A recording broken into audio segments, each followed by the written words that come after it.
마트로시카라는 인형을 아시지요?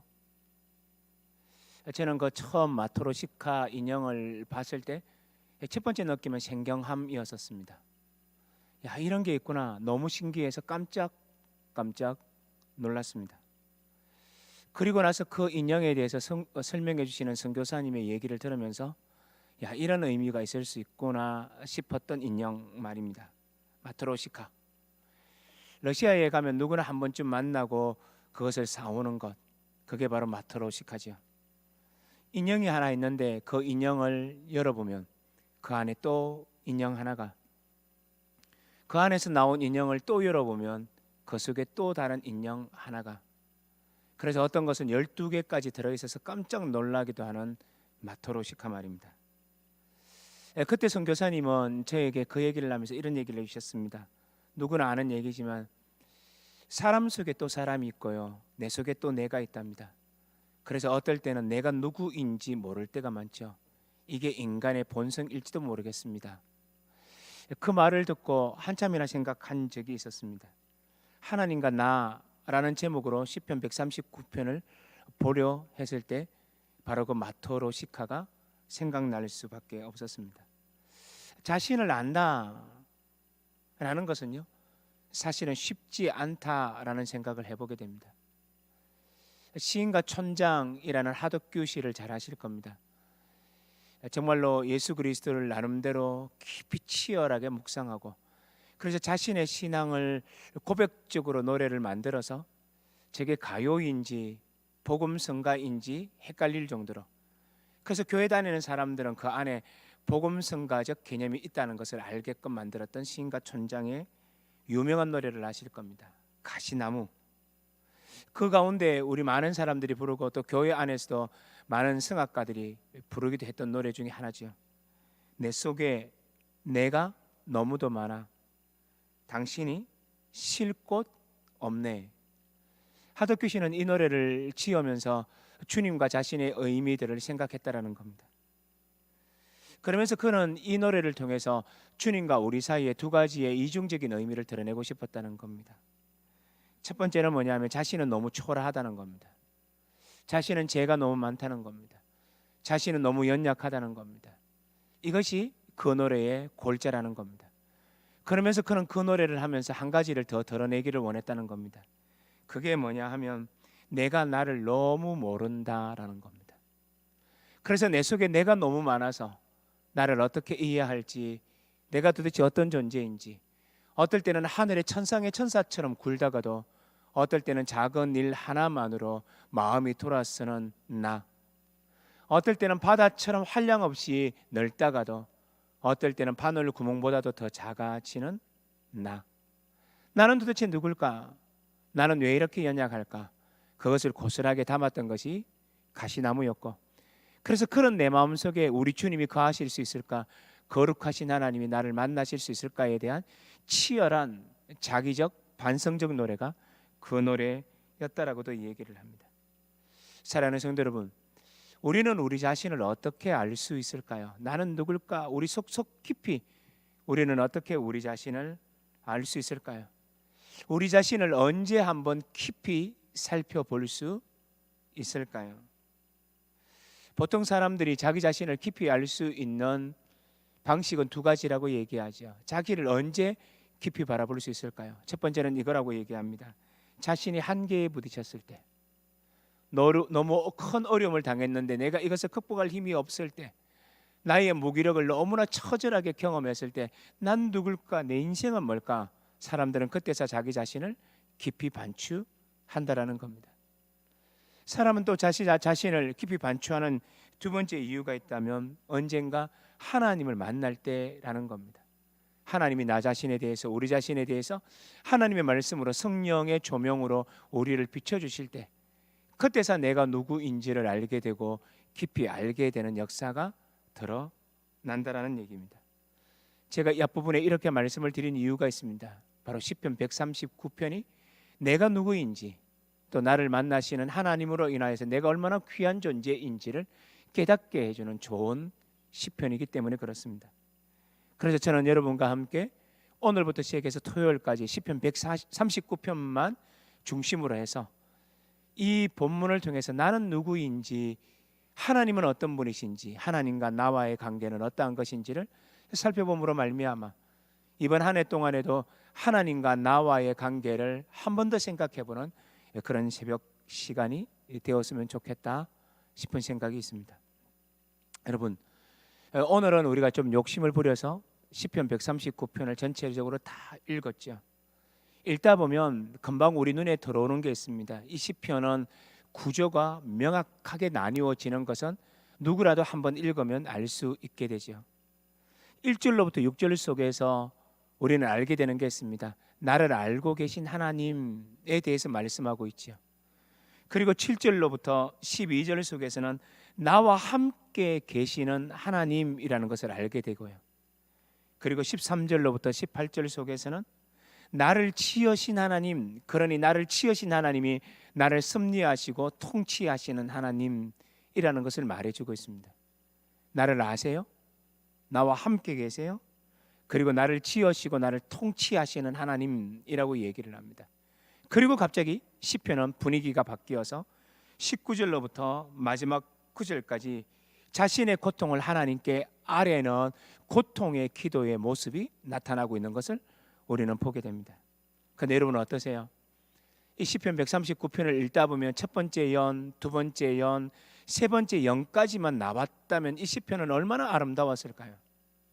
그것이 훨씬 더 깔끔하다는 생각을 가지지 않습니까? 나는 하나님이 나를 아심을 압니다. 하나님이 나와 함께 계심을 압니다. 하나님이 나를 지으시고 나를 통치하심을 압니다. 아멘, 할렐루야.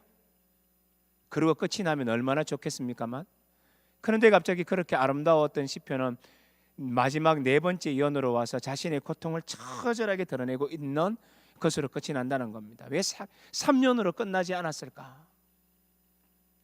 그런데요, 사실은 이 시편 139편이 정말로 대단한 이유는 뭐냐 하면 바로 마지막 네 번째 연 때문에 그렇습니다. 자신의 고난의 처절함을 드러내므로 말미암아 첫 번째, 두 번째, 세 번째 연에서 얘기했던 하나님이 얼마나 자신의 고통 속에서도 의미 있는 하나님인지를 반추하는 역할이 있기 때문에 그렇습니다. 그저 하나님이 아름답습니다 라고 노래하는 노래가 아니라 나의 처절한 고통 속에서 그 아름다우신 하나님이 내게 어떤 의미가 있는지를 반추하는 노래로 바뀌기 때문에 그렇습니다. 그래서 오늘의 시편은 마지막 연이 있음으로 말미암아 더 깊은 의미를 가질 수 있다라는 것을 우리는 알게 되죠. 내일부터 하나씩 그 연을 살펴보게 될 것입니다. 그러나 오늘은 이것을 좀 생각했으면 좋겠습니다. 대체적으로 생각해 보면서 이 고난 속에서 하나님을 생각한다는 게 도대체 무슨 의미일까를 개략적으로 오늘은 좀 살펴보려고 합니다. 고난 속에서 하나님을 생각한다는 것, 도대체 어떤 의미가 있을까요? 여러분, 그러기 위해서는 먼저 오늘 시편의 기자가 어떤 고난을 당했는지를 우리가 좀 살펴볼 필요가 있겠죠. 재빨리 보시죠. 19절을 보십시오. 19절에서는 이렇게 말합니다. 하나님이여, 주께서 반드시 악인을 죽이시리이다. 피 흘리기를 즐기는 자들아 나를 떠날지어다 라고 얘기합니다. 그러니 이 시인의 주변에 누가 있었다는 말입니까? 피 흘리기를 즐기는 자들이 있었다라고 얘기를 합니다. 여러분, 19절을 어떻게 해석하는 게 가장 빠르게 해석할 수 있을까요? 이것은 뭐냐 하면 시인을 괴롭히는 자들이 있었다는 얘기입니다. 자신의 생명을 노리는 자들이 있었다라는 겁니다. 그러니 19절을 이렇게 얘기하십시다. 죽음의 위협이 시인의 삶 속에 있었다라는 뜻입니다. 20절을 계속 보시죠. 그들이 주를 대하여 악하게 말하며 주의 원수들이 주의 이름으로 헛되이 맹세하나이다. 그들이 주를 대하여 악하게 말한다라고 말합니다. 그리고 주의 원수들이 주의 이름으로 헛되이 맹세한다라는 말은 이것은 이렇게 해석할 수 있을 것입니다. 주님, 저 사람들이 나를 저주하는데 하나님의 이름을 사용하고 있네요. 하나님의 이름을 덜먹이며 나를 괴롭히고 있네요 라는 말 뜻입니다. 후반부에 있는 주의 원수들이 주의 이름으로 헛되이 맹세합니다 라는 말은 뭐냐면 자신들의 뜻을 성취하기 위하여 혹은 자신들의 이익을 위하여 하나님의 이름을 덜먹이는 자들이 나를 괴롭히네요 라는 말 뜻이기도 합니다. 그러니 구체적으로 그들이 자신의 삶 주위에서 어떤 일을 하고 있다는 것을 느끼고 있는 시인의 노래죠. 이제 그리고 계속 조금만 더 보실까요? 21절을 보십시오. 이제는 이렇게 말합니다. 여호와여, 내가 주를 미워하는 자들을 미워하지 아니하오며 주를 치러 일어나는 자들을 미워하지 아니하나이까. 주를 치러 일어나는 자들. 그러니 이것은 무엇을 말할까요? 자신을 괴롭히거나 또한 하나님의 영광을 위하여 살지 않고 반대로 살아가는 사람들의 행동이 실제적으로 거행되고 있었음을 말해주고 있는 구절들이라는 얘기입니다. 위협하는 사람들이 옆에 있으며, 그리고 하나님의 이름을 헛되이 망령하는 사람들이 주의 이름으로 말을 하지만 사실은 기실 자신을 괴롭히는 거고, 그리고 심지어 그 핍박하는 일들이 구체적으로 일어나고 있다라고 말하는 것은 무엇을 말할까요? 고난이 깊었다라는 것을 말해주고 있습니다. 시인은 이렇게 여러 가지 고난을 당하게 되는 거지요. 삶 속에 원하지도 않았던 그 모든 어려움이, 생각지도 못했던 어려움이 자신의 삶 속에 덜컥 일어나 어찌할 바를 알지 못하는 고난의 노래가 바로 이 본문 속에 나타나고 있다는 겁니다. 이게 시인이 경험했던 고난의 삶이었습니다. 그런데 여러분 한번 생각해 보십시오. 오늘 결혼을 얘기하는 거니까요. 1절로부터 6절의 의미가 뭐라 그랬나요? 나를 아시는 하나님. 7절로부터 12절이 뭐라 그랬나요? 나와 함께 계시는 하나님. 그리고 13절로부터 18절이 뭐라 그랬나요? 하나님이 나를 아시고 나를 함께 하시는데 그게 언제부터라고요? 어머니의 태 속에 나를 짓기도 전부터, 어머니의 태 속에 내가 생기기 전부터, 그러니까 아주 오랜 시간 동안 나를 빚으시고 나와 함께 하셨던 하나님이라는 것을 그는 노래하고 있다는 겁니다. 이것을 생각해 보는 겁니다. 우리가 고난 속에서 내가 너무너무 힘들 때 하나님이 나와 함께 계시다는 것을 아는 것이 어떤 힘이 될까요? 고난을 당하여 나 혼자 있다라고 생각하면, 나는 아무것도 없어 라고 생각하고 있을 때 하나님이 내 마음을 다 아신다 라는 생각이 미칠 때 우리의 믿음은 어떻게 될까요? 나의 생명이 위태롭고 나를 치려고 하는 사람들이 사방에서 일어나 나를 괴롭히고 있는 상황 속에서 하나님의 창세전부터 나를 위로하시고 나를 빚으시고 나를 사랑하시고 나를 인도하시고 통치하신다는 생각이 미치게 될 때 우리는 어떠한 힘을 얻을 수 있을까요? 그렇다면 이 말은 우리에게 뭘 말해주느냐 하면, 시편 139편은 그가 힘들 때 떠올렸던 게 뭔지 아십니까? 하나님과 나 사이에 특별한 관계를 떠올렸다는 겁니다. 하나님, 나는 하나님 앞에서 이만저만한 존재가 아닙니다. 하나님, 나는 하나님과 특별한 관계를 가지고 있는 존재입니다. 하나님은 해오랜 시절부터 나를 사랑하셨던 분이십니다. 그러므로 시편 오늘 139편이 우리에게 알려주는 것은 무엇을 말합니까? 고난이 몰려왔을 때 하나님과 나와 하나님의 관계를 생각하며 고난을 이겨내는 영성 어린 삶을 살아가고 있는 이의 노래라는 것을 우리는 알게 되죠. 여러분, 이렇게 하나님과 나와의 특별한 관계를 알면요, 엄청난 관계를 알면 그는요, 기도의 삶 자체가 아주 특별하기 시작합니다. 기도가 아주 담대해지기 시작해요. 우리가 조금 전에 개역 개정 성경으로 우리가 19절, 20절, 21절을 읽었잖아요. 자막 한 번만 더 보여주실래요? 19절을 보실 때 여러분 눈으로 19절을 읽어보십시오. 저는 이 성경 구절을 조금 더 쉽게 설명하고 있는 현대어 성경을 제가 한번 읽어볼 테니까 제가 읽어드리는 성경을 귀로 들으면서 19절과 비교해보며 한번 들어보십시오. 19절에서 현대어 번역은 이렇게 말합니다. 하나님, 하느니 못된 짓뿐인 저들을 죽이소서. 한다는 짓이라고는 살인, 고문, 착취뿐인 자들아 멀리 없어져라, 꺼져버려라. 20절을 보십시오. 21절을 볼까요? 21절 받는 것도 좋을 것 같아요. 여호와여, 주님을 정오하는 자를 어찌 내가 정오하지 않겠습니까? 주께 반기 드는 것들을 어찌 경멸하지 않겠습니까? 22절을 보시죠. 죽도록 저들을 정오합니다. 저들은 나의 원수입니다. 여러분, 우리나라 개역개정도 굉장히 번역이 우리 마음속에 금방 탁탁 와닿는 말씀으로 번역이 되어 있지만 현대어 성경은 이것을 좀 더 노골적으로 시적인 의미를 덜어내어서 해석한, 번역한 성경이거든요. 여러분, 이 기도를 통해서 우리가 뭘 배우기 시작합니까? 시인의 기도가 굉장히 노골적이지 않습니까? 시인의 기도가 아주 가격하지 않습니까? 도대체 이게 무슨 얘기입니까? 바로 이런 얘기라는 겁니다. 고난은 구체적이라는 얘기입니다. 시인이 당하고 있는 어려움은 그냥 한낱 한상 속에 거하고 있는 것이 아니라는 얘기입니다. 시인이 당하고 있는 여러 가지 어려움은 나로 하여금 한숨이 나오고 나로 하여금 힘겹게 만드는 그 무엇들이라는 겁니다. 잠만 자고 일어나면 사라지는 어려움이 아니라 잠자고 일어나도 그 어려움은 여전히 우리 삶 속에 몰려오고 있고, 내가 아무리 노력하더라도 그것은 언제나 내 삶 속에 주위에 따리를 틀고 있는 것들이라는 것을 우리에게 말해주고 있습니다. 그래서 시인은 어떻게 한다고요?